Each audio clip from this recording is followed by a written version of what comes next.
서울 시내 중심부에 위치한 정령병원 VIP 병동은 항상 조용했어요.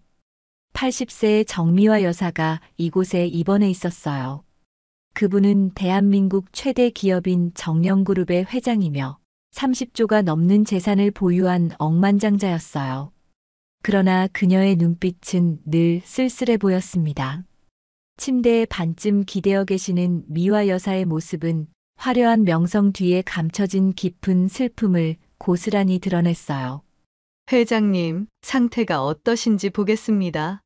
담당 의사가 부드럽게 인사를 드렸어요. 그는 혈압과 맥박을 확인한 뒤 차트를 꼼꼼히 기록했습니다. 그리고 간호사들에게 고개를 끄덕이며 필요한 처치를 지시했죠. VIP 병동의 의료진은 최고의 실력을 갖추고 있었지만 미화 여사 얼굴에 서린 어두운 그림자를 거둘 순 없었어요.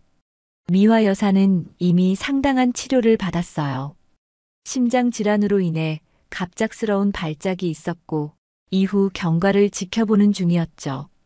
그녀에게는 세상 부러울 것 없는 부와 권력이 주어져 있었지만 그 무엇도 병상의 외로움을 채워주지 못했습니다. 특히 30년 전 실종된 손녀 이야기는 그녀를 끊임없이 괴롭혔어요. 가족의 흔적이 사라진 후부터는 웃음을 잃어버린 듯 보였어요.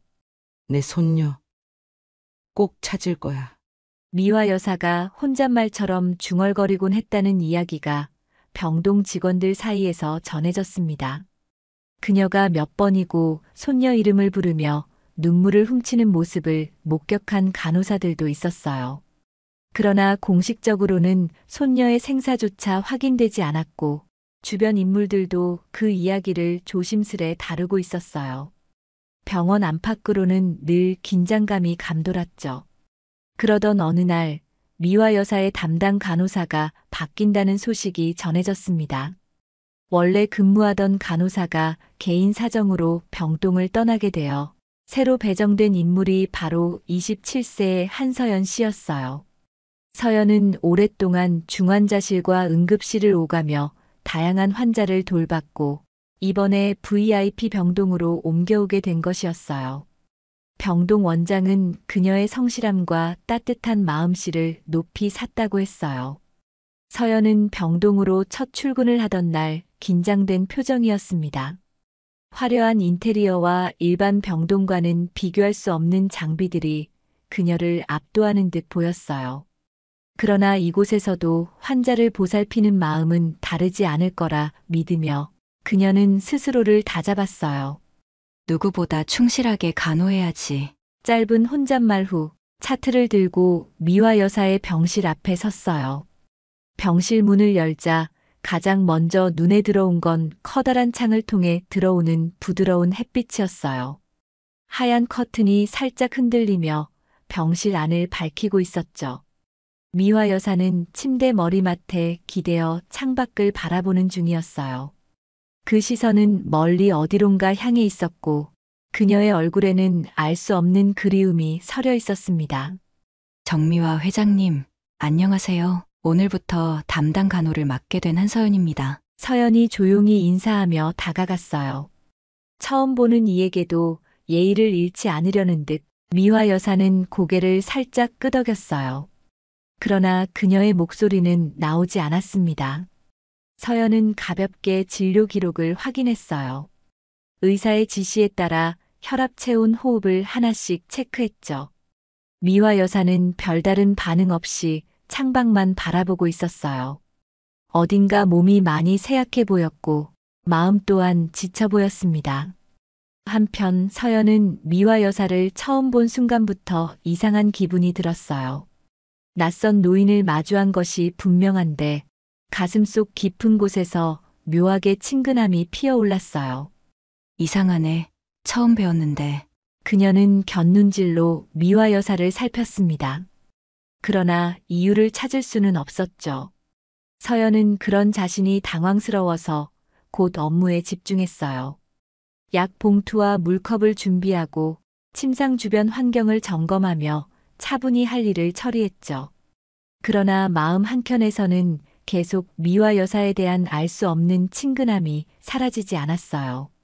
그 감정이 막연한 호기심으로 이어지는 것을 느꼈지만 섣불리 다가가 묻지는 않았습니다. 그렇게 첫 만남은 큰 사건 없이 지나갔어요. 서연은 VIP 병동이 익숙해지도록 병원 내부 구조와 업무 방식을 익히는데 집중했어요. 그러면서 틈틈이 미화 여사의 상태를 살피며 환자와의 최소한의 대화를 이어갔어요. 식사는 조금 하셨나요? 목이 마르시면 언제든 말씀해 주세요. 이런 짧은 말들이 전부였지만 서연은 진심을 담아서 조심스레 다가갔어요. 며칠 뒤 서연은 어느 정도 병동 생활에 적응하고 있었습니다. 그녀는 미화 여사의 병실에 들어설 때마다 조심스럽게 기운을 살폈어요. 어느 날은 미화 여사가 유독 숨을 가쁘게 쉬고 있었어요. 회장님, 어디 불편하신 데가 있으실까요? 서연이 청진기를 꺼내며 다가갔어요. 미화 여사는 속을 살짝 움켜쥐고 숨을 고르려 애쓰고 있었어요. 서연은 곧바로 응급 조치를 준비했죠. 심호흡을 유도하며 산소 마스크를 가져다 놓고 의사에게 즉시 연락을 취했어요. 그동안 축적된 중환자실 근무 경험 덕에 침착하게 대응할 수 있었어요. 다행히 곧 다른 의료진이 달려와 빠른 처치를 했고 미화 여사의 상태는 안정을 찾았어요. 수고했어요. 간호사님 덕분에 위기를 넘겼어요. 담당 의사가 서연에게 미소를 보냈습니다. 서연은 가슴을 쓸어내렸어요. 이후로 미화 여사의 컨디션을 살피는데 더욱 신경을 쓰게 되었죠. 환자가 언제든 갑작스러운 증상을 보일 수 있으니 작은 변화도 놓치지 않으려 집중했어요. 그날 저녁 서연은 미화 여사가 잠든 틈을 타 병실 근처에 있는 휴게실로 잠시 이동했어요. 지친 몸을 소파에 기대자 무심결에 어린 시절 기억이 떠올랐어요. 고아원에서의 생활, 낯선 어른들이 아이들을 하나둘 입양해 가던 장면들, 그리고 아무도 자신을 데려가지 않았던 날들. 힘들었지만 그 시절이 그녀를 단단하게 만들었다고 생각했습니다. 그래. 나는 잘 해내고 있어. 과거가 어땠든 내 길을 만들어 가면 돼. 서연은 마음속으로 스스로에게 그렇게 다짐했어요. 그때 미화 여사가 깨어났다는 연락을 받았어요. 서연은 재빨리 병실로 돌아갔죠. 병실 안에 들어서자 미화 여사의 시선이 서연에게 고정되어 있었어요. 그 눈빛에는 설명하기 힘든 감정들이 뒤섞여 있었어요. 서연은 순간 심장이 두근거렸어요. 자신도 모르게 목이 말라오는 기분이 들었죠. 회장님, 괜찮으세요? 어디 불편하신 곳이 있으신가요? 서연이 조용히 물었어요. 미화 여사는 잠시 침묵하더니 서연을 향해 입을 열었습니다. 이상하게도 그쪽 얼굴을 보면 가슴이 아려온다오. 나직하게 울리는 그 목소리는 오래된 그리움과 슬픔이 뒤섞인 듯 했어요. 서연은 무슨 말을 해야 할지 몰라 당황스럽게 서 있었어요. 그러나 미화 여사는 더 이상 아무 말도 하지 않고 천천히 눈을 감았어요. 다음 날 아침 서연은 약을 챙겨 병실에 들어갔어요. 미화 여사는 창문 쪽으로 고개를 돌린 채 무언가 생각에 잠겨 있었어요. 서연은 가볍게 노크 소리를 내고 물컵을 건넸습니다. 그러나 순간 실수로 손에 들고 있던 물컵을 놓쳐버렸어요. 유리컵이 바닥에 떨어져 깨지며 물이 튀었고 조각들이 사방으로 흩어졌어요. 서연은 재빨리 조각을 치우며 사과를 전하려 했어요. 하지만 문득 미화 여사의 시선이 자신의 손목에 꽂혀 있다는 것을 깨달았어요. 손목에 작은 딸기 모양 점과 함께 낡은 금팔찌가 살짝 드러나 있었죠. 미화 여사는 얼굴이 새하얗게 질려 있었습니다. 그녀는 숨을 고르듯 천천히 숨을 들이마시고 떨리는 목소리로 말했어요. 서연아, 그 팔찌는 어디서 구한 거니? 어째서 너가 그걸 가지고 있지? 예상치 못한 질문에 서연은 순간 당황했어요. 그러나 곧 차분히 대답했어요. 저는 고아원에서 자랐고 이 팔찌는 제가 유일하게 지닌 물건이었어요. 버려질 때부터 손에 쥐고 있던 거라고 들었어요. 그 말을 들은 미화 여사는 숨을 멈춘 듯 가만히 있었어요. 눈가가 붉어졌고 눈물이 뺨을 타고 흘러내렸어요. 그녀는 마치 커다란 충격을 받은 듯 손을 떨고 있었습니다. 서연은 다급한 마음으로 의료진을 부르려 했지만 미화 여사는 손짓으로 말렸어요. 아직은 괜찮아요. 조금만 시간을 줘요. 그 목소리에 서려 있는 애절함은 서연의 가슴을 흔들었어요. 병실 안은 정적에 휩싸였고 서연은 깨진 컵 조각을 마저 치운 뒤 천천히 병실을 나왔어요. 그날 오후 미화 여사는 자신의 작은 보관함에서 오래된 금팔찌를 꺼내들었어요.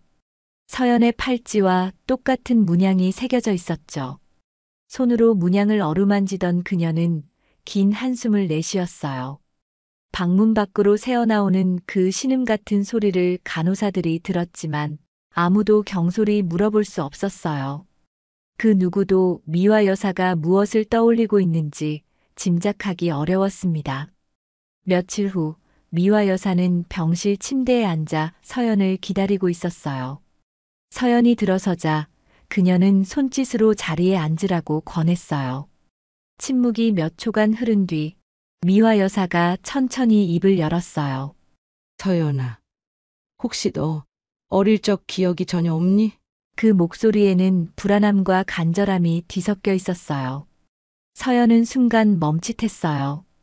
정확히 말하면 그녀는 5살 이전의 기억이 거의 없었어요. 고아원에 맡겨진 이후의 일들만 어렴풋이 떠오를 뿐이었죠. 네.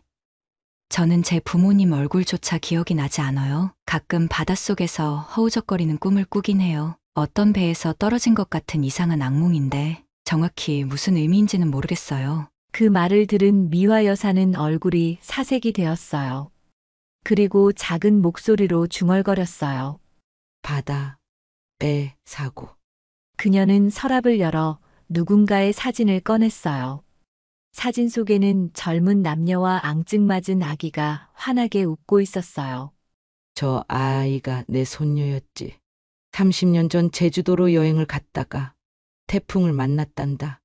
미화 여사의 눈동자에 눈물이 그렁그렁 맺혔어요. 서연은 잠자코 사진을 바라봤어요. 그러나 아직까진 스스로와 연결된 고리가 확실치 않아 혼란스러웠습니다. 그날 저녁 병원에서는 조용히 DNA 검사가 진행되었어요. 미화 여사가 적극적으로 요청했고 담당 의사와 간호부서가 신속하게 협조했어요. 서연 역시 반신반의하면서도 협조했어요. 혹시라도 제가 회장님의 손녀라는 결과가 나온다면 정말 제 인생이 송두리째 흔들리겠네요. 서연이 조용히 말했어요. 그 후 며칠 동안 서연은 평소처럼 미화 여사를 간호하며 검사 결과를 기다렸습니다. 그러나 마음은 복잡하기만 했어요. 내가 정말 이분의 가족일 수도 있는 걸까? 그렇다면 왜 지금까지 고아원에서 살 수밖에 없었을까? 서연은 병실 복도를 오가면서 수많은 질문에 휩싸였어요. 마침내 검사 결과가 나왔어요. 담당 의사가 봉투를 들고 병실로 들어왔죠. 미화 여사는 초조한 마음을 감추지 못해 손수건을 손에서 놓지 못했어요. 결과 어떻게 나왔나요? 그녀가 불안한 목소리로 물었어요. 담당 의사는 조심스럽게 검사지를 살폈어요. 그러고는 고개를 끄덕이며 말했어요. 서연 간호사와 회장님은 직계 혈연으로 판정됩니다. 즉, 친손녀가 맞습니다. 그 순간 병실 안은 숨이 멎은 듯 고요해졌어요. 미화 여사는 서연의 손을 덥석 잡았어요. 울음이 터지듯 눈물이 흘러내렸고 숨결까지 떨리는 게 느껴질 정도였어요. 서연아, 너가 정말 돌아왔구나. 너가 살아있었구나. 미화 여사는 오래된 한이 해소되는 듯한 표정이었습니다. 서연은 충격과 기쁨이 동시에 밀려와 멍한 기분이었어요. 제가 정말 할머니의 손녀라고요. 이게 어떻게 된 일인지. 그녀의 목소리도 떨렸어요. 왠지 모르게 이미 알고 있던 사실처럼 느껴지는 동시에 너무나 큰 비밀이 한순간에 풀리는 듯 했어요. 미화 여사는 떨리는 손으로 사진첩을 열었어요. 거기엔 어린아이를 안고 환히 웃고 있는 젊은 부부가 여러 장 찍혀 있었어요. 여기 있는 분들이 내 아들과 며느리야. 그리고 이 아기가 바로 너였어. 미화 여사는 한 장 한 장을 넘길 때마다 목소리가 떨렸어요. 사진 속 아기는 활짝 웃고 있었지만 그 뒤 이어진 사고로 인해 가족이 모두 떠났어요. 미화 여사는 천천히 과거를 이야기하기 시작했어요. 30년 전 아들과 며느리가 너를 데리고 제주도로 떠났단다. 하지만 갑작스럽게 태풍이 불어 배가 침몰했어. 아들과 며느리는 시신으로 발견되었는데 넌 어디에도 없었지? 서연은 말을 잇지 못한 채 사진을 내려다봤어요. 그녀도 어렴풋이 기억나는 바닷속 악몽이 있었다는 사실에 소름이 돋았어요. 어쩌면 그 일이 진짜 자신의 과거와 연결된 것이라는 생각이 들었어요. 미화 여사는 흐느끼며 말을 이어갔어요. 너를 찾으려고 온갖 수단을 동원했는데도 행방이 묘연했어. 결국 사고사로 처리됐지만 난 포기할 수가 없었단다. 서연은 마음이 복잡해 가슴이 쿵쿵 뛰었어요. 한편으론 진실이 밝혀졌다는 안도감도 들었고 또 한편으론 이 모든 것이 믿기지 않았어요. 왜 저는 고아원에 버려진 걸까요? 그 사고 후 어떤 경로로 거기에 도착한 건지 도무지 모르겠어요. 그녀는 떨리는 목소리로 궁금증을 표출했어요. 미화 여사는 침대 머리맡에 놓인 금팔찌를 가만히 들어보였습니다. 이 팔찌는 정형가에서 대대로 내려오던 소중한 가보란다. 너의 부모가 여행을 떠날 때 너에게 채워줬을 거야. 그 팔찌가 너 손에 있었다면 확실히 내 손녀가 맞는 거지. 그녀의 눈에는 기쁨과 슬픔이 뒤섞인 눈물이 여전히 고여 있었어요. 서연은 눈을 감고 잠시 숨을 골랐어요. 생각지도 못했던 진실이 눈앞에 펼쳐지자 눈물이 왈칵 쏟아져 나왔어요.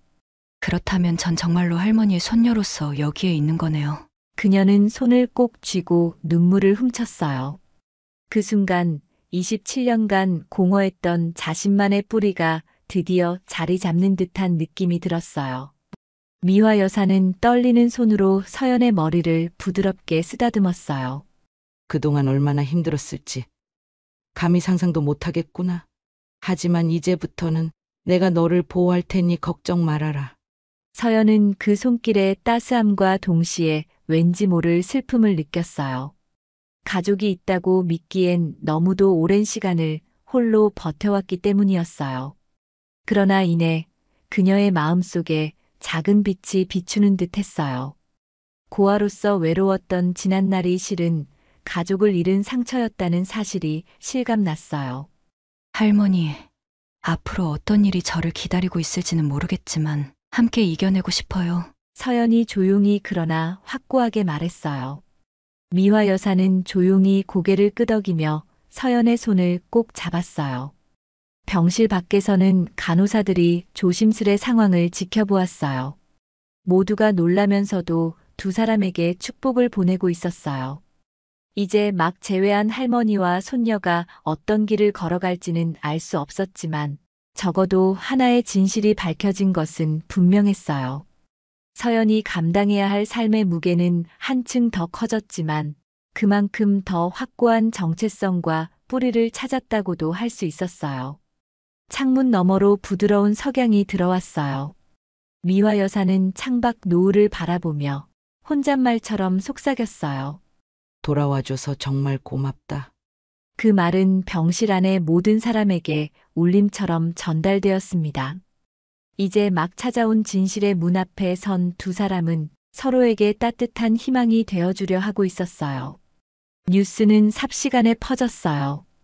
정영그룹 회장 정미화 여사의 잃어버린 손녀가 나타났다는 소식은 단순한 가십거리를 넘어 사회 전반을 들썩이게 했죠.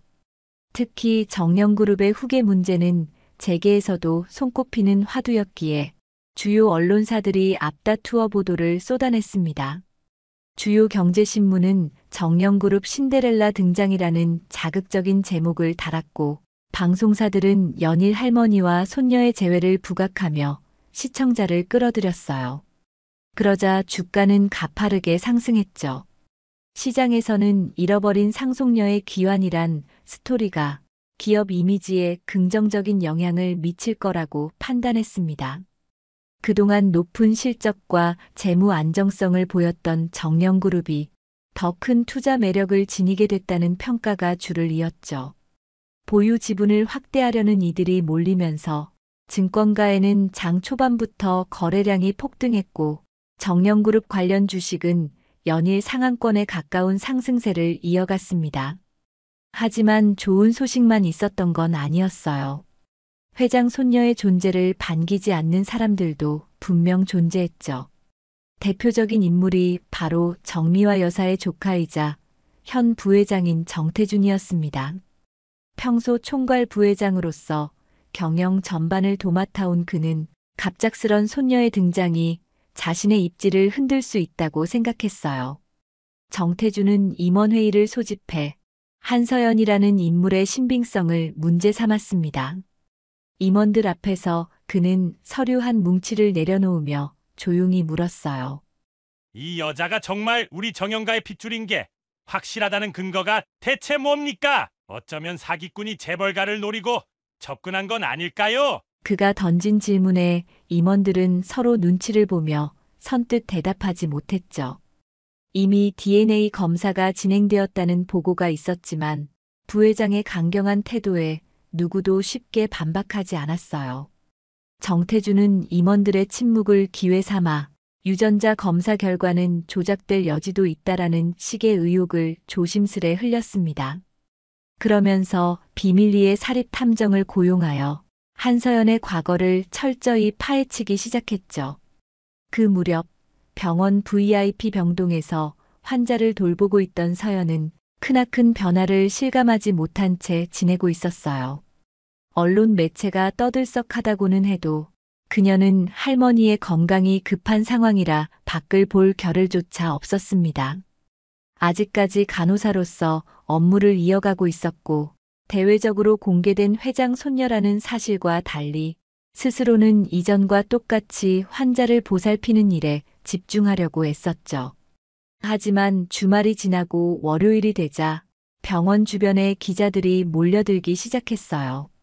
이른 아침부터 카메라와 마이크를 든 취재진이 병원 로비 곳곳에 진을 쳤고, 일부는 VIP 병동으로 들어가려 시도했어요. 병원 측은 환자 안전이 우선이라며 호언장담했지만 생각보다 언론의 열기가 뜨거웠죠.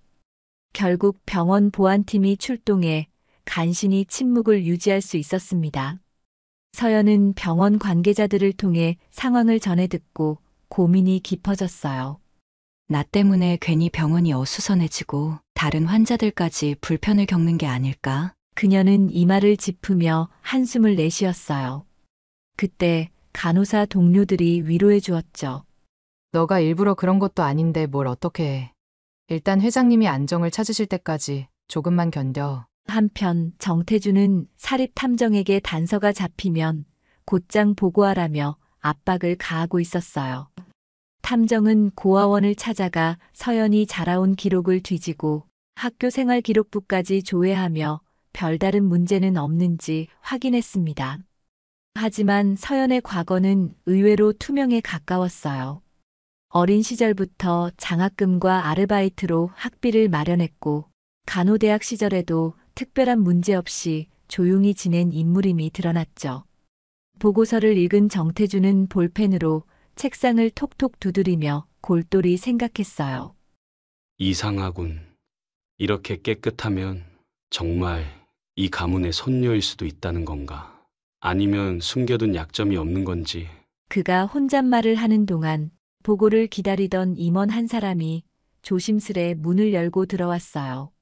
부회장님, 주가가 연일 상승세라 시장이 들썩입니다. 하지만 부정적인 루머가 나오면 반대로 큰 폭락이 올 수도 있으니 대비해야 합니다. 태준은 그 보고를 듣고 심기가 더 불편해졌어요.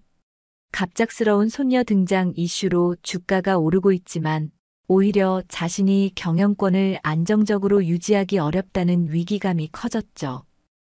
내가 만약 회장님 자리를 이어받을 사람이란 게 확실했다면 이렇게 불안할 이유가 없어. 그런데 지금 이건 완전히 변수가 됐단 말이지. 그는 자리에서 일어나 창밖을 내다보며 작게 읊조렸어요.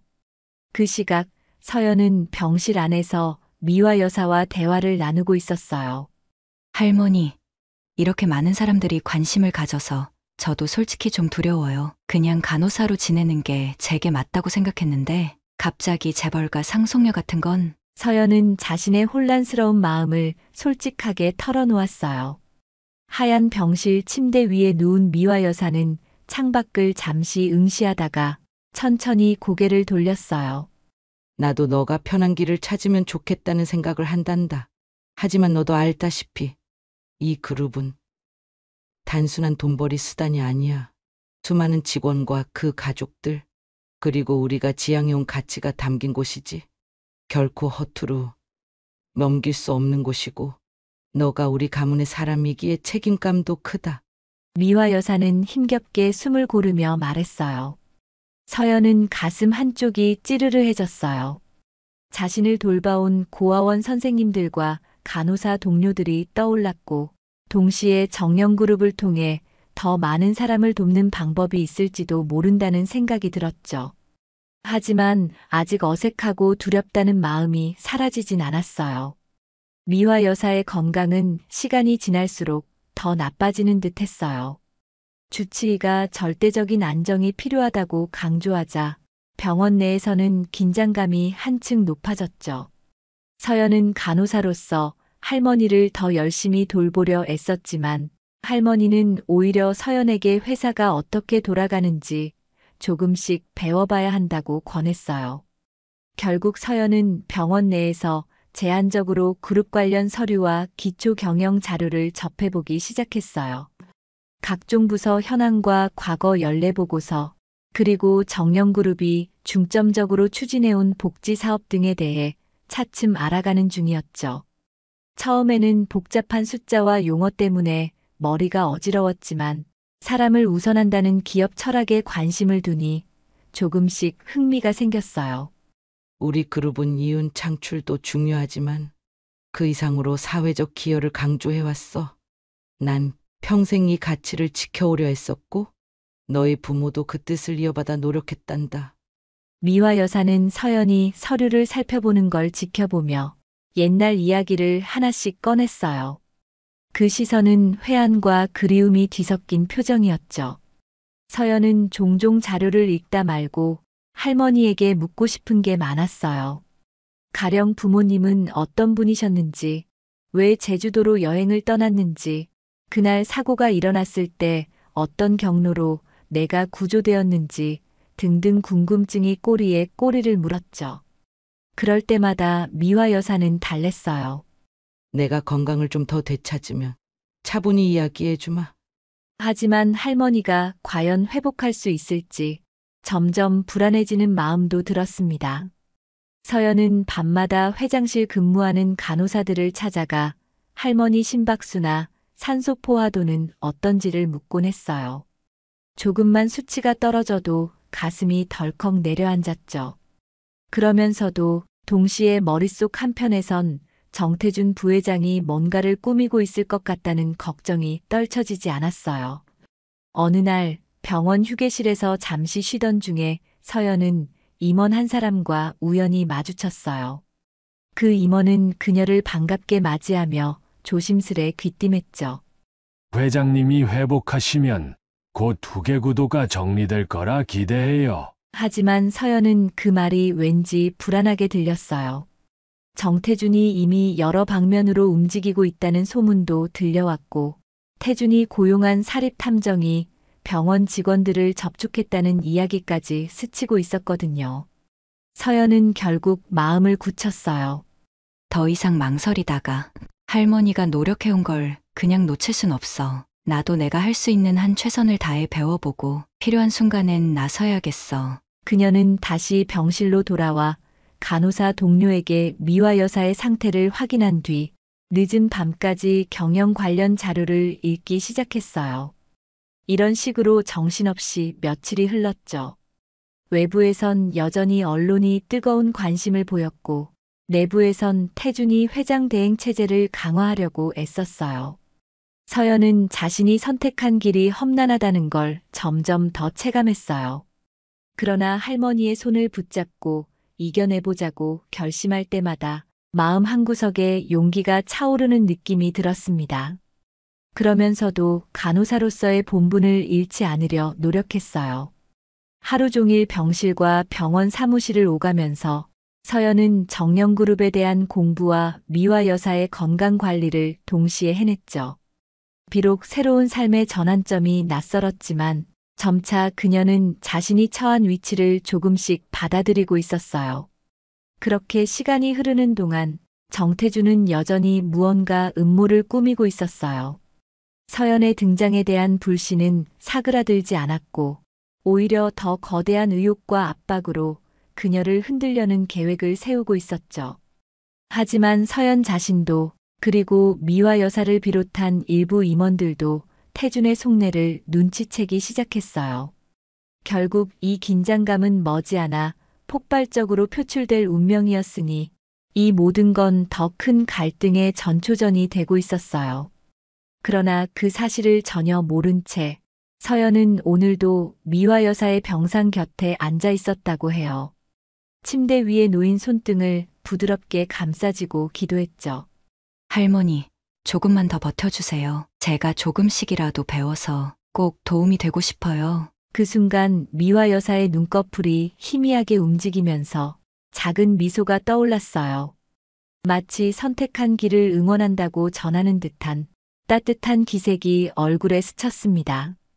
서연은 그 작은 반응 하나에 가슴이 벅차올랐어요. 재벌가 상속녀 같은 복잡한 타이틀을 떠나 그저 오래전 헤어진 가족을 되찾았다는 사실이 놀랍고도 감사했죠.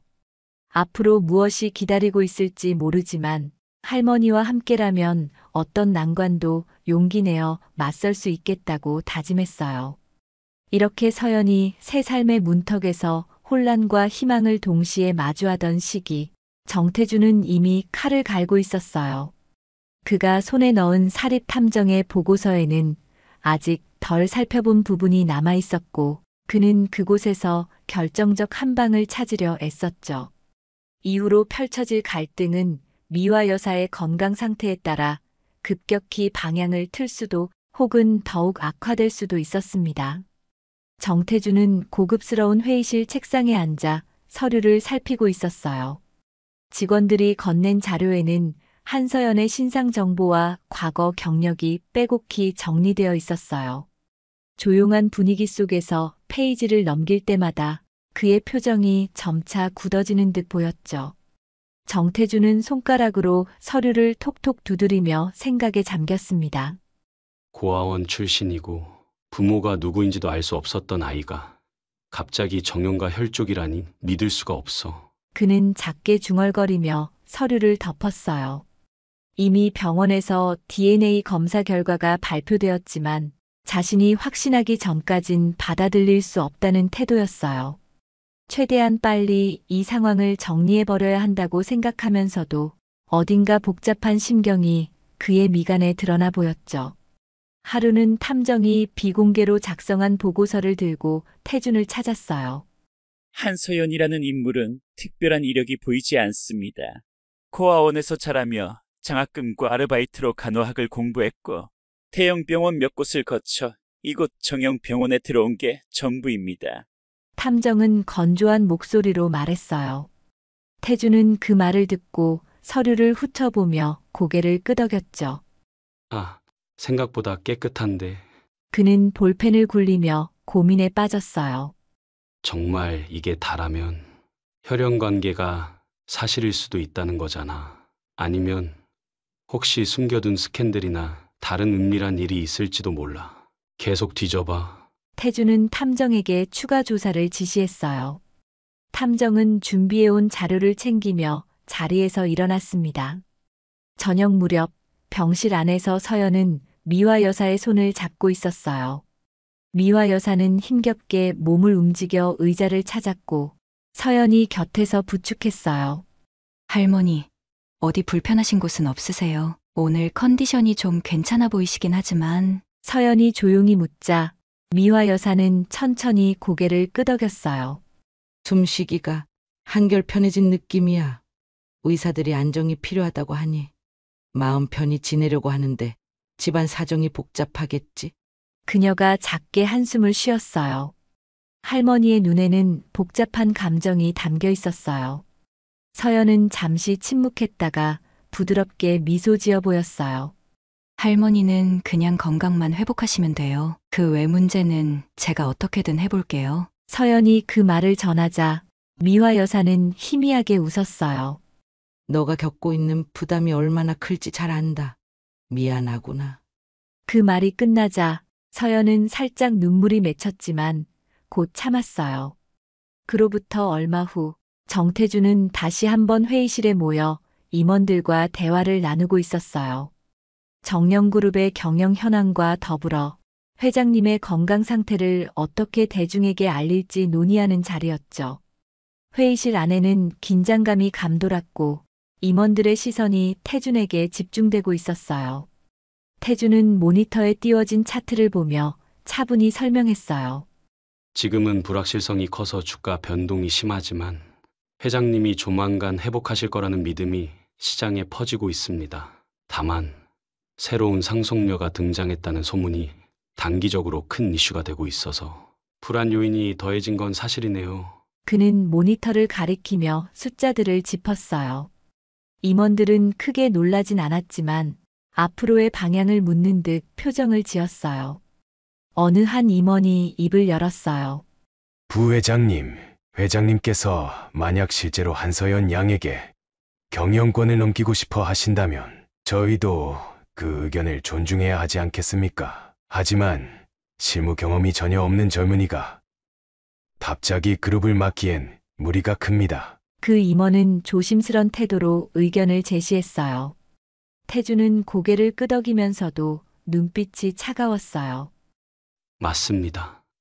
나 역시 서연 양이 정말 선녀인지는 몰라도 경영 능력을 입증한 적이 없으니 걱정이 크죠. 그러니 당분간은 내가 대행 체제를 이어가며 회장님이 회복하실 때까지 기다리는 편이 현명하다고 봅니다. 그는 잠옷 합리적인 제안을 하는 것처럼 말했어요. 임원들은 별다른 반박 없이 그 의견을 수용하는 기색이었죠. 그 시각 병원에서는 서연이 미화 여사를 간호하며 여전히 분주히 움직이고 있었어요. 미화 여사의 상태가 조금 호전되긴 했지만 심장에 무리가 갈 수 있다는 진단이 여전했어요. 오늘은 혈압이 조금 안정적이네요. 힘드시면 바로 말씀해 주세요. 서연이 할머니의 호흡을 체크하며 부드럽게 말했어요. 미화 여사는 작게 미소 지었어요. 그러던 찰나 병원 로비에서 시끌벅적한 소동이 벌어졌다는 소문이 병동까지 들려왔어요. 취재진이 몰려들었고 그중 몇몇은 서연을 직접 만나겠다고 요구하고 있었어요. 병원 측이 출입을 막자 격한 항의가 이어졌고 결국 경찰까지 출동해 진정시키는 상황이 벌어졌죠. 서연은 난처한 표정으로 간호사에게서 상황을 전해 듣고 잠시 고민하다가 밖으로 나가 인터뷰를 짧게 진행하기로 결정했어요. 할머니에게 더 이상의 스트레스를 주고 싶지 않았기 때문에 차라리 한 번에 기자들을 달래는 게 낫다고 생각했어요. 병원 1층 로비에 서연이 나타나자 기자들은 일제히 카메라 셔터를 눌렀어요. 한서연 씨, 정말로 정영그룹의 상속녀인 게 맞습니까? 회장님 건강은 어떠신가요? DNA 검사 결과가 조작일 가능성은 없나요? 수많은 질문이 동시에 쏟아졌어요. 서연은 침착하게 숨을 고르고 짧게 입장을 밝혔어요. 저는 이미 병원 측에서 진행한 공식 검사로 회장님의 손녀가 맞다는 사실을 확인받았습니다. 할머니는 아직 건강을 완전히 회복하지 못하셨고 안정을 취하는 중입니다. 제발 저희를 좀 지켜봐 주셨으면 좋겠습니다. 경영권 문제는 제게 아직 먼 이야기라 더 말씀드릴 수 있는 부분은 없네요. 서연은 최대한 간결하게 말한 뒤 다시 병동으로 올라갔어요. 기자들은 더 자세한 말을 듣고 싶어 했지만 병원 보안 인력이 로비 통제를 강화하자 더 이상 접근하긴 어려웠죠. 이 과정에서 언론 보도는 더욱 커져만 갔고 인터넷엔 서연의 이름이 실시간 검색어로 오르내렸어요. 그날 밤 조용해진 병실에서 서연은 한숨을 길게 내쉬었어요. 할머니, 다 저 때문에 몸이 불편하신데도 시끄러워져서 죄송해요. 그저 빨리 회복하셨으면 좋겠어요. 그녀의 목소리에 담긴 안타까움이 미화 여사의 가슴을 울리는 듯 보였어요. 미화 여사는 약간 힘들어 보이는 얼굴이었지만 서연의 손을 꼭 쥐었어요. 너 때문이라니. 오히려 늦게라도 돌아와줘서 고마울 뿐이지. 이 모든 게 정리될 때까진 함께 버텨보자꾸나. 그 말에 서연은 울컥해져서 조용히 눈물을 훔쳤어요. 한편 태주는 기회를 엿보며 한서연을 더욱 궁지에 몰 수 있는 방법을 고민하고 있었어요. 친손녀라는 사실만으로 경영권을 위협당할 수도 있다는 위기감이 그를 사로잡았죠. 회사 내부에서 서연의 지지 세력이 생겨날까봐 두려웠고 무엇보다 정미화 여사가 건강을 되찾아 적극적으로 서연을 내세운다면 자신에게 불리하다고 여겼어요. 며칠 뒤 그는 과거에 서연과 교제했던 남자친구 인호를 몰래 만나 이야기를 나누기 시작했어요. 한서연이라는 여자가 정말 정영가와 무관한 인물이라는 증거라도 없습니까? 아니면 그녀가 어떤 돈 문제나 거짓말을 한 적이 있었다든가. 태준이 차가운 눈빛으로 물었어요. 인호는 표정을 살짝 구기더니 손을 떨며 무언가를 떠올리는 듯 보였어요. 제가 알기로는 서연이 과거에 부모 이야기를 전혀 하지 않았어요. 가끔 혼잣말처럼 어쩌면 엄청난 배경이 있을지도 모르지라고 말한 적이 있긴 했지만 대수롭지 않게 넘겼습니다. 인호가 머뭇거리자 태준은 지갑에서 봉투 하나를 꺼내 건넸어요. 내가 원하는 건 간단합니다. 한서연이 재벌가 손녀 행세를 하려 한다고 폭로해 주시면 됩니다. 이 일의 대가로 당신에게 충분한 보상을 해드리죠. 그 목소리는 달콤한 제안 같았지만 인호에게는 뭔가 섬뜩한 기운이 느껴졌어요. 인호는 잠시 갈등하는 듯 했지만 결국 봉투를 받았어요. 알겠습니다. 제가 할 수 있는 한 협조해 보겠습니다. 그렇게 태주는 서연을 향한 음모를 한 단계 더 진행시켰어요. 며칠 후 태주는 긴급 기자회견을 열었어요. 정영그룹 부회장으로서 회사의 안정을 위해 필요하다는 명목을 내세웠죠. 기자회견장에는 수많은 취재진이 몰렸고 태주는 정중한 태도로 단상에 올랐어요. 우리 정영그룹은 회장님의 쾌유를 간절히 바라고 있습니다. 다만 최근 돌아온 손녀라고 주장하는 인물에 대해 이혹의 목소리가 커지고 있어 이사회가 책임지고 사실관계를 조사하기로 결정했습니다.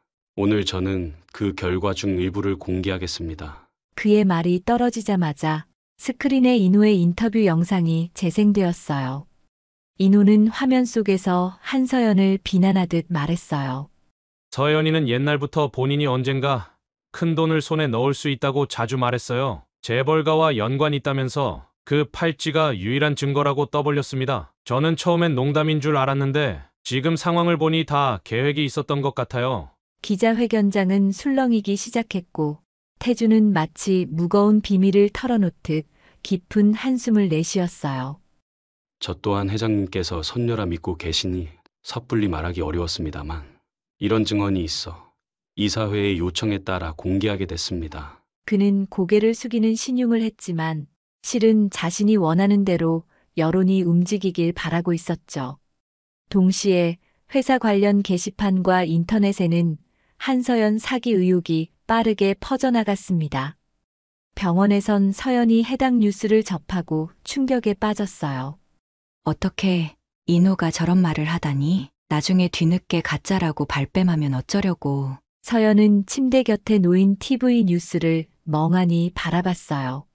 미화 여사는 그 장면을 본 뒤 심장이 다시 격렬히 뛰는지 가슴 부근을 움켜쥐었어요.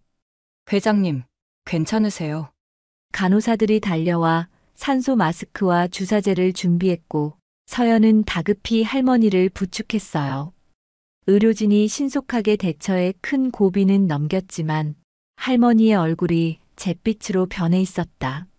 그날 밤 병실 복도에선 김 실장이 서연을 찾아왔습니다. 김 실장은 오랜 세월 미화 여사를 보좌해온 신뢰받는 인물이었어요. 그는 괴로운 표정으로 가방에서 낡은 비디오 테이프 하나를 꺼냈어요. 이 자료를 원래는 회장님께서 대외적으로 공개하지 않길 원하셨습니다. 하지만 지금 상황에선 이걸로 서연 양을 도와야 할 것 같아요. 30년 전 사고 당시 해경이 구조 작업을 촬영한 원본 영상인데 자세히 보면 서연 양이 차고 있던 팔찌가 분명하게 찍혀 있지요. 그의 목소리는 비장하게 들렸어요. 서연은 그 테이프를 보고 가슴이 뛰었어요.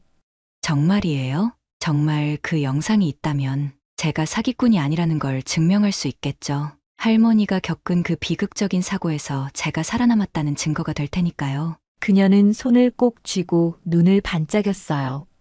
김 실장은 천천히 고개를 끄덕였어요. 맞아요. 단지 회장님께서는 그 영상을 보면 아드님과 며느리의 사고 순간을 다시 떠올리실까봐 공개를 주저하셨습니다. 하지만 더 미루다간 태준 부회장이 원하는 대로 여론이 흐를 테니 이제 결단을 내릴 때가 된 것 같습니다. 서연과 김 실장은 담당 의사를 통해 할머니 상태를 확인한 뒤 기자들을 소수만 불러 조용한 자리에서 영상을 공개하기로 계획했어요. 병원 안에서 큰 기자회견을 열긴 힘들다고 판단해 병원 근처 작은 사무실을 대여해 비밀스럽게 부르고 싶은 기자 몇 명만 초대했죠. 다음 날 서연은 긴장된 표정으로 사무실에 들어섰어요. 김 실장은 낡은 비디오 테이프를 디지털 파일로 변환해 노트북에 담아두었고 회의용 빔 프로젝터를 설치해 두었어요. 자리에는 신뢰할 만한 언론사 기자들이 모여 일제히 서연을 주시했어요. 안녕하세요. 저는 정영그룹 정미화 회장님의 손녀로 판명된 한서연이라고 합니다. 최근 저를 둘러싸고 사기 의혹이 제기되어 직접 자료를 공개하기 위해 이렇게 자리를 마련했습니다. 서연은 떨리는 목소리였지만 꿋꿋하게 말했어요.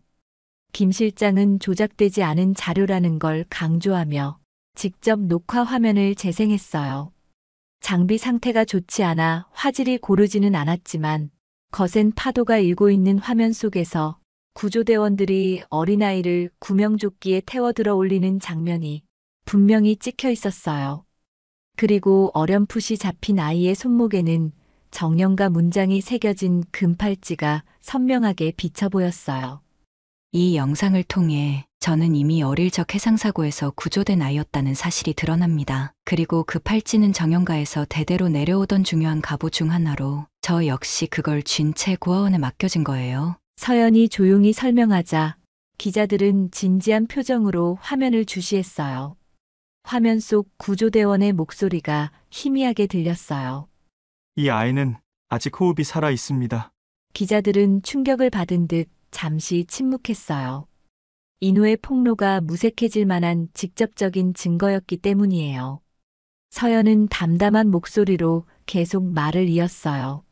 할머니께서 저와 다시 만나기까지 30년이 걸렸습니다. 그 시간을 잃어버린 채 저는 고아원에서 자랐고 부모님이 돌아가신 걸 전혀 모르고 지냈어요. 하지만 이제라도 진실이 밝혀진 이상 저를 사기꾼으로 몰아가는 일은 없었으면 좋겠습니다. 짧은 기자회견이 끝나고 참석했던 기자들은 급히 기사를 작성하기 시작했어요. 태풍 속에서 구조된 정령과 손녀. 그 실체는? 이런 타이틀이 곧장 인터넷에 올라왔고 기존에 퍼져 있던 사기 의혹 기사는 속속 수정되거나 삭제되기 시작했어요. 이 사실이 전해지자 태주는 커다란 충격을 받았어요. 자신이 준비한 폭로가 순식간에 뒤집혀버렸고 오히려 회사 내부에서는 역시 한서연이 진짜 손녀 맞다는 분위기가 퍼지기 시작했죠. 임원들 사이에서도 조금씩 서연을 긍정적으로 바라보려는 움직임이 생겨났어요.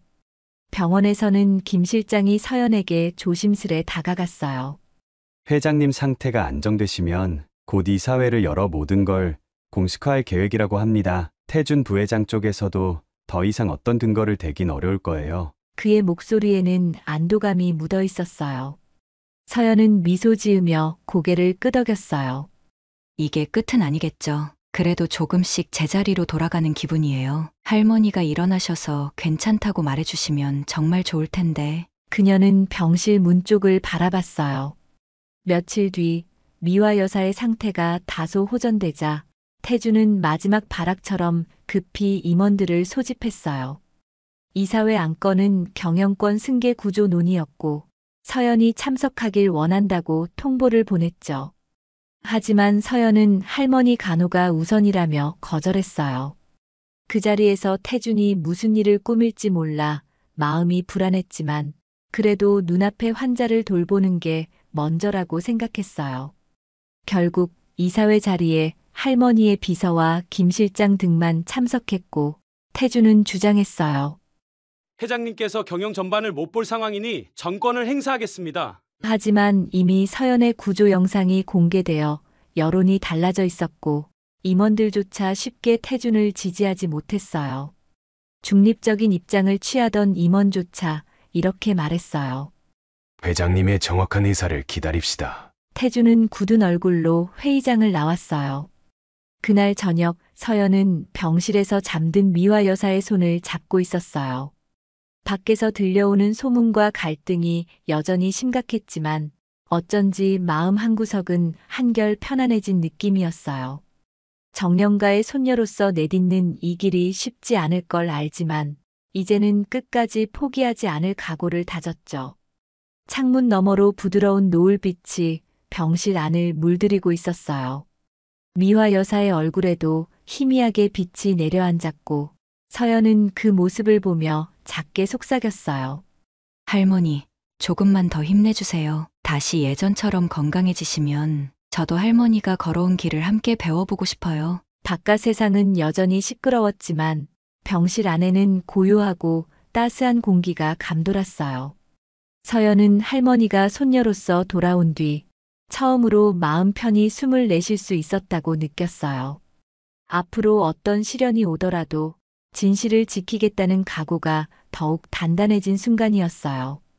그날 아침 병원 복도에는 한층 긴장된 분위기가 감돌고 있었어요. 간호사들이 분주하게 움직였고 VIP 병동 주변으로는 수트를 입은 사람들이 눈에 띄게 늘어났죠. 어떤 회의가 열리려는 듯 병원 측에서 회의실과 기자들을 통제한다는 이야기가 오갔어요. 서연은 미화 여사의 상태가 조금 나아졌다고 들었지만 여전히 안심할 순 없다고 생각했어요. 할머니, 오늘 아침에 혈압이 어제보다 안정적이라고 해요. 컨디션 괜찮으세요? 서연이 창가 곁에 놓인 의자를 끌어 미화 여사 곁에 앉으며 물었어요. 미화 여사는 의사에게 조금 전 받은 주사 때문인지 약간 피곤해 보이는 표정을 지었죠. 그래도 숨쉬기가 한결 편해졌어. 아직 모니터링이 필요하다지만 예전보단 나은 기분이구나. 그녀는 나지막이 대답하며 서연의 손을 잡았어요. 너는 요즘 너무 무리하는 거 아니냐? 새벽까지 공부하고 또 밤새 날 돌보면서. 서연은 쓰게 웃었어요. 저야말로 조금이라도 움직이지 않으면 마음이 불안해서요. 할머니가 얼른 회복하셔야 저도 마음을 놓고 휴식을 취할 수 있을 것 같아요. 그녀는 또렷하게 할머니의 눈을 바라보며 진심을 전했어요. 한편 병원 밖에서는 정태준이 급히 준비한 임시 이사회를 열고 있었어요. 장소는 병원이 아니라 인근의 작은 컨퍼런스룸이었고 거기에 정령그룹 핵심 임원들이 하나둘 모습을 드러냈죠. 태준은 부회장으로서 이 회의에서 최종적으로 회장 대행 체제를 공식화하려 했어요. 회장님께서 의사결정을 내릴 수 없을 정도로 위중한 상황이니 그 의무를 내가 맡아야 한다. 태준은 그렇게 주장할 계획이었어요. 그러나 이미 한서연의 구조 영상이 공개되어 여론이 돌아선 마당에 임원들이 어떤 반응을 보일지는 장담할 수 없었죠. 회의가 시작되자 태준은 그룹의 경영 상황과 할머니의 건강 보고서를 간단히 제시했어요. 이사님들, 회장님께서는 여전히 중환자 상태입니다. 회사 일을 챙기실 수 없으니 제가 부회장으로서 정권을 가지고 비상경영을 책임지는 편이 바람직하다고 생각합니다. 그는 차분한 목소리로 말했지만 표정은 꽤 굳어 있었어요. 하지만 몇몇 임원들은 다른 의견을 내놓았어요. 정미화 회장님 상태가 조금씩 호전된다는 소식도 들었습니다. 또 한서연 양이 진짜 친손녀로 확인된 이상 혹시 회장님이 직접 손녀를 후계로 지목하신다면 어떻게 하실 계획입니까? 한 임원이 조심스레 질문했어요. 태주는 그 질문이 달갑지 않은 듯 시선을 피하며 대답을 준비했죠. 물론 회장님이 완전히 쾌유하셔서 공식적으로 결정하신다면 막을 근거는 없습니다.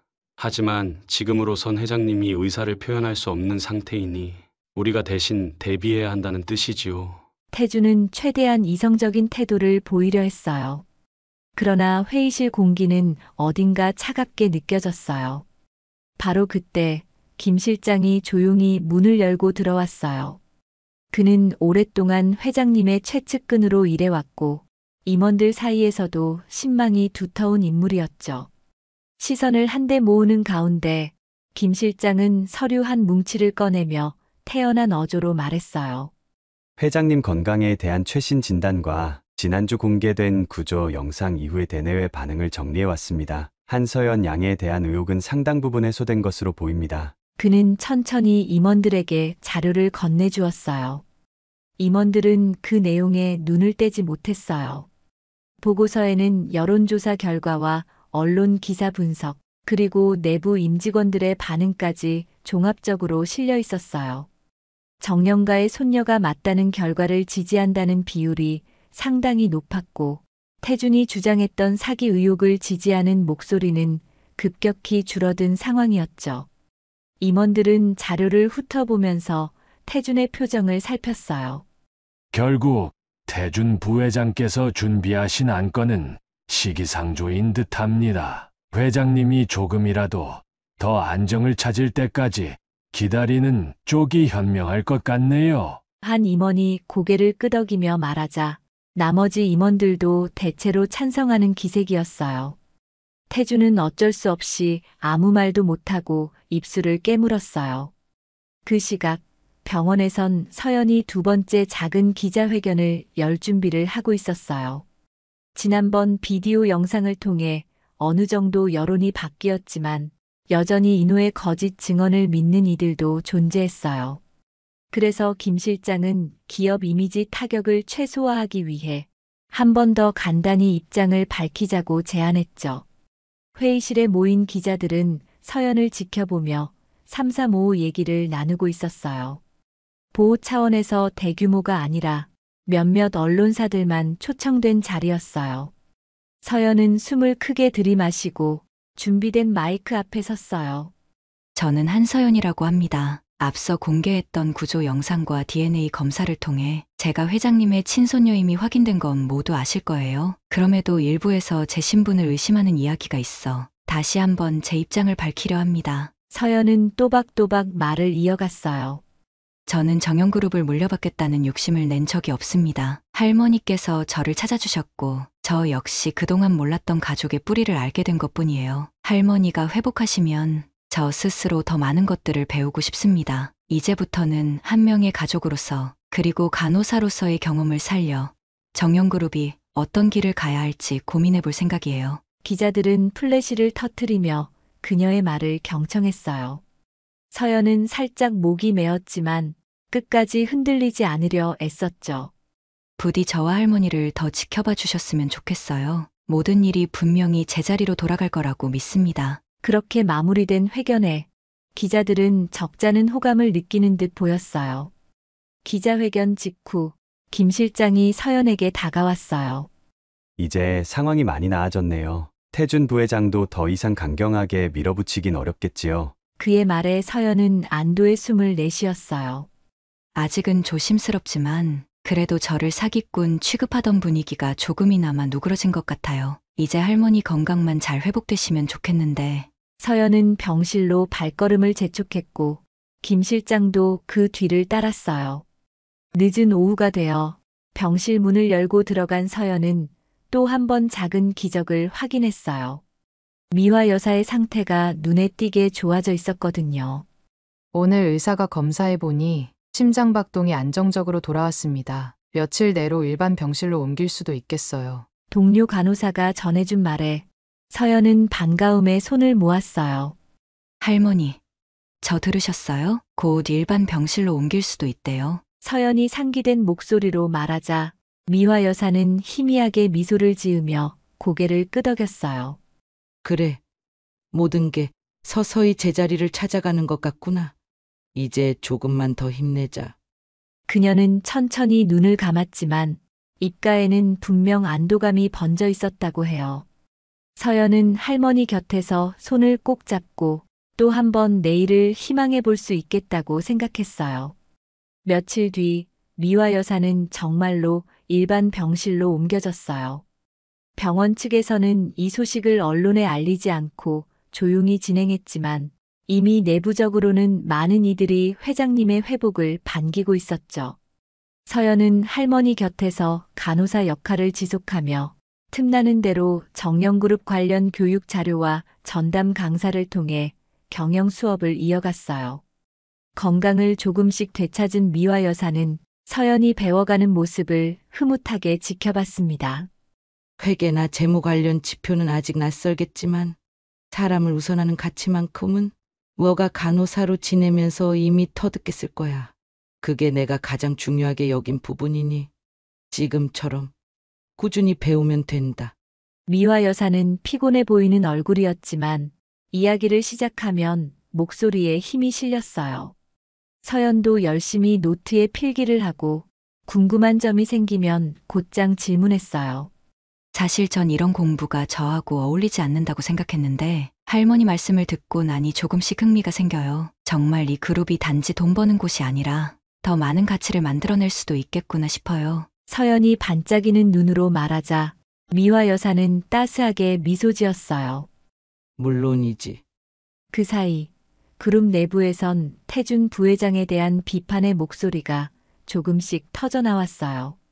회사 이미지에 큰 손해를 끼칠 뻔한 허위 폭로, 사기 의혹 제기에 동원된 의심스러운 인물 등등 여러 문제들이 뒤늦게 수면 위로 떠오르고 있었죠. 임원들은 부회장이 개인적인 욕심으로 회사를 혼란에 빠뜨렸다는 사실에 불만을 품었고 자연스레 태준의 입지는 줄어들었어요. 하루는 김 실장이 병실에 찾아와 조심스러운 표정으로 말했어요. 태준 부회장이 이사회를 통해 본인 사임을 제안할 거라는 이야기가 있어요. 아마 상황이 이렇게 된 이상 버티기 어려울 거라 판단한 모양입니다. 그 말에 서연은 잠시 놀랐지만 곧 수긍한다는 듯 고개를 끄덕였어요. 결국 그렇게 되는군요. 부회장님도 처음부터 나쁜 의도가 전부였던 건 아닐 텐데 하지만 저를 사기꾼으로 몰아세운 건 용서하기 힘들었어요. 서연이 단호하게 말하자 김 실장은 씁쓸하게 웃었어요. 그래도 회장님께서는 태준 부회장을 완전히 내치진 않으시리라 생각합니다. 가족이니까요. 다만 경영권은 이제 공식적으로 서연 양에게 넘어오거나 아니면 회장님께서 회복하시면서 직접 정리하실 가능성이 높겠지요. 며칠 지나지 않아 그룹 본사에서 열린 이사회에서 태준은 결국 물러나겠다고 선언했어요. 오랜 세월 회사를 이끌어왔음에도 불구하고 정미화 여사의 신뢰를 상실한 상태로는 더 버틸 수 없다고 판단했죠. 그 소식이 전해지자 정영그룹 안팎으로는 새로운 국면이 열릴 것이라며 한껏 기대감이 높아졌어요. 그러는 동안 미화 여사는 병원에서 퇴원해 별도 요양시설로 이동할 준비를 하고 있었어요. 의사들은 아직 몇 주간은 집중 치료가 필요하다고 했지만 병원 분위기가 너무 산만해 심신에 좋지 않다는 의견도 있었어요. 서연은 할머니와 상의 끝에 조용한 산정 요양원으로 잠시 옮겨 회복을 돕기로 결정했습니다. 요양원으로 이동하는 날, 병원 복도에는 간호사들이 줄지어 나와 미화 여사를 배웅했어요. 서연이 앞장서서 휠체어를 밀었고 김 실장과 그룹 직원 몇 명이 뒤따랐죠. 환하게 내리쬐는 햇빛 아래서 미화 여사는 고개를 들어 병원을 마지막으로 돌아봤어요. 이곳에서 정말 많은 걸 겪었구나. 이제는 다시 돌아올 필요가 없었으면 좋겠어. 건강한 모습으로 회사로 복귀해야지. 그녀의 눈가에 미묘한 감정이 서렸지만 입가에는 희미한 미소가 맺혔어요. 서연은 그런 할머니를 바라보며 힘주어 고개를 끄덕였어요. 저도 곁에서 계속 배우고 있을게요. 회복하셔서 함께 회사로 돌아가면 그때는 저도 할머니를 꼭 도와드릴 수 있을 만큼 성장해 있겠습니다. 서연이 확고한 다짐을 전했어요. 산정 요양원은 푸른 숲에 둘러싸인 아담한 건물로 병원보다 훨씬 조용하고 평온한 느낌이었어요. 미화 여사는 도착하자마자 창문 앞으로 가는 걸 원했고 서연은 조심스럽게 휠체어를 밀어 화창한 바깥 풍경을 보여줬어요. 맑은 공기와 따사로운 햇살에 미화 여사는 안도하는 듯한 표정을 지었죠. 이곳이면 회복하는 데 도움이 되겠구나. 너가 나 대신 기업을 배워야 한다고 부담스러워할까 봐 걱정이었는데 오히려 씩씩하게 해내고 있으니 대견하구나. 그녀는 힘없는 목소리였지만 서연에게 깊은 애정을 담아 말했다고 해요. 서연은 가볍게 웃으며 노트 한 권을 펼쳐 보였어요. 할머니, 저 요즘 여기저거 가며 공부 중이에요. 일부는 회사 임원들과도 화상회의 통해 배우고 있고요. 모르는 건 김 실장님이나 다른 분들께 바로바로 질문하고 있어요. 그래. 잘하고 있구나. 너에게 부족한 건 경험이지. 마음가짐은 이미 충분하다고 믿는다.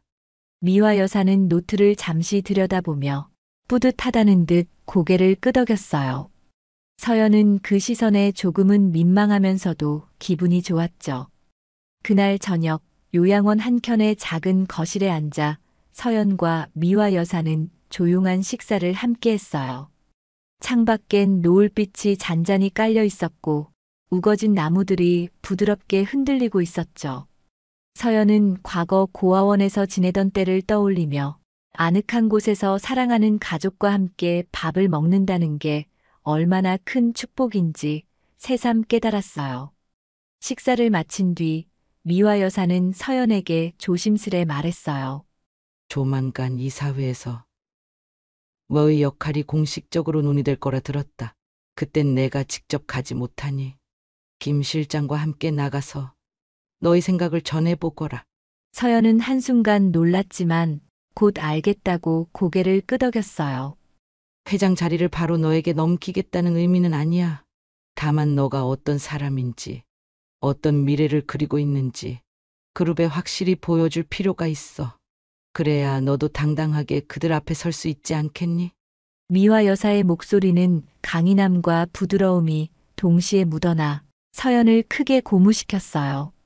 서연은 할머니를 바라보며 더 이상 두려워하지 않겠다고 다짐했어요. 그동안 정말 많은 일들이 있었지만 결국 자신의 진짜 가족을 찾았고 간호사로서의 가치관을 확장해 더 넓은 세상에서 사람들을 도울 수 있는 기회가 열렸죠.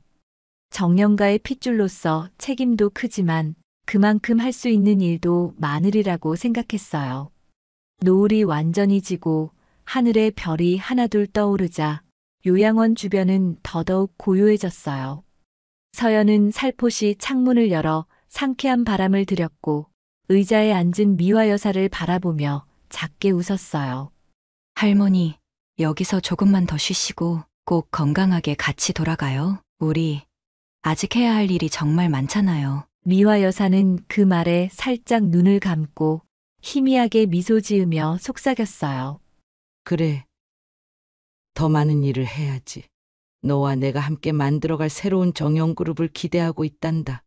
그렇게 새로운 시작을 준비하는 두 사람의 시간은 조용하게 흘러가고 있습니다. 바깥 세상은 여전히 시끄러울 테지만 적어도 이 순간만은 온전히 가족으로서 서로의 존재를 느끼는 편안함에 집중할 수 있었죠. 서연은 손끝에 전해지는 따스함을 느끼며 앞으로 펼쳐질 미래를 응시했고 미화 여사는 그 곁에서 오래된 수건을 이룬 안도감에 살며시 미소 지었어요. 이렇게 할머니와 손녀는 또 한 번의 전환점을 맞이했어요.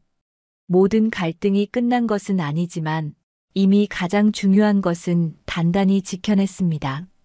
서연은 다시 한번 할머니의 손을 꼭 잡고 속삭였어요. 이젠 저도 그 길 위에서 당당히 걸어가 보겠습니다. 그 말에 미화 여사는 고개를 끄덕였어요. 둘의 눈빛이 조용한 방 안에서 서로 맞닿으며 창밖 숲에서 불어온 부드러운 바람이 그 순간을 포근히 감싸고 있습니다.